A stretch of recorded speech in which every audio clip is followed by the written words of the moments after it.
Как мы все знаем, чеченский народ, как и все народы, которые населяют наш земной шар, они имеют свою историческую составляющую, историю свою, историю, культура, быта. И в эту культуру, безусловно, входит и форма одежды.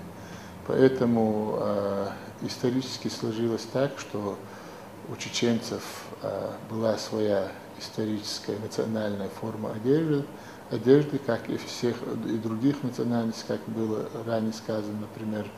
Но сейчас вот в связи с нашей современностью, скажем, вот с изменением цивилизации, вообще и всей атмосферы, можно сказать, на земном шаре, все как бы одежда, она осталась традиционным видом использования. То есть ежедневной бытовой жизни, можно сказать, практически все этносы, которые населяют нашу планету, они форму одежды как бы уже используют в традиционном виде, то есть используют на праздниках. То есть общей принятой рабочей формой сегодня или повседневной формой, в принципе, ни одна одежда, можно сказать, если так посмотреть, она не носит вот такой вот постоянный характер. И чеченский народ тоже в этом не исключение.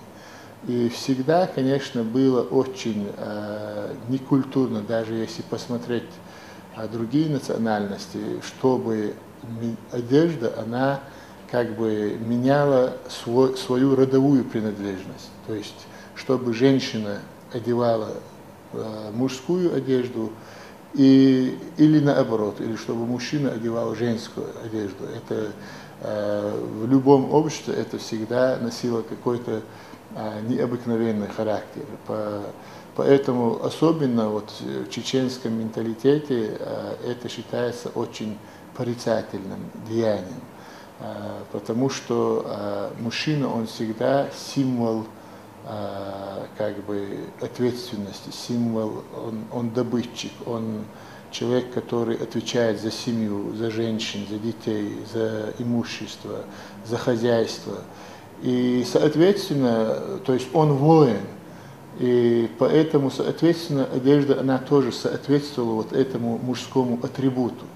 И когда женщина надевает вот эту одежду, это, конечно, просто, наверное, вот тот, кто даже постарался перенести вот этот элемент в женскую форму одежды, он, наверное, исходил на вот какие-то исключительные исторические моменты, когда, например, была одна женщина, ее звали Таймасха Гихинская.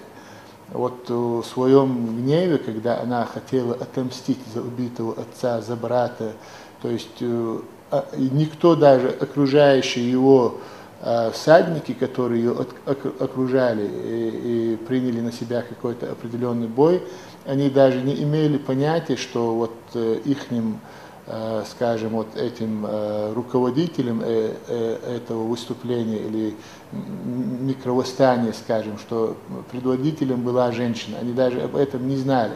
Они об этом узнали гораздо позже. Она действительно надела на себя чеченскую, кавказскую папаху, надела на себя, значит, вот эти все мужские доспехи, в том числе и одежду с кинжалом.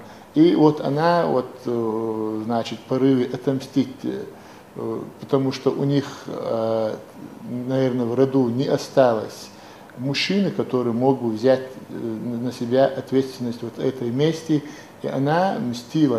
Вот такие исключительные моменты в истории, они встречаются, когда женщина переодевалась в мужское одеяние. Наверное, вот тот, кто постарался вот это применить относительно вот к женской кофте, наверное, может быть, подразумевал вот это, но в сегодняшнем современном чеченском обществе, конечно, это недопустимо, на что, соответственно, своевременный сигнал дало и Министерство культуры. Как мы знаем, вот создан Совет культуры при главе Рамзана Ахматовича, который занимается вот этим вопросом, в частности, куда на этот круглый стол и я был приглашен. И вот там вот именно вот тема обозначена, она была вот преемственность одежды к соответствующему полу. И поэтому там, конечно, это, безусловно, приняли очень негативно. и было принято решение, что такие моменты, они недопустимы. То есть с точки зрения религии это тоже считается очень порицательным, потому что в достоверном хадисе пророка Мухаммада, саллаллаху алейхи, есть хадис, который говорит, что Всевышний гневается на того человека, который хочет превратиться в каком-либо образе мужчина, который хочет быть подобен женщине, или наоборот, или женщина, которая хочет подобаться мужчине, это очень порицается с точки зрения ислама.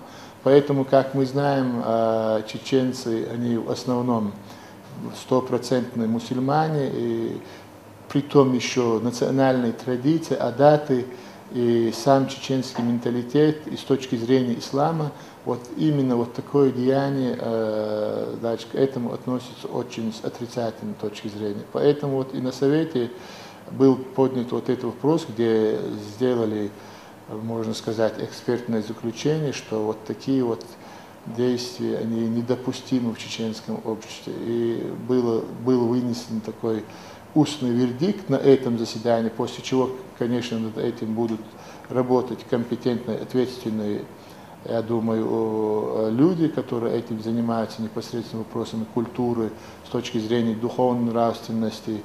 То есть мы совместно с духовенством на это отреагируем.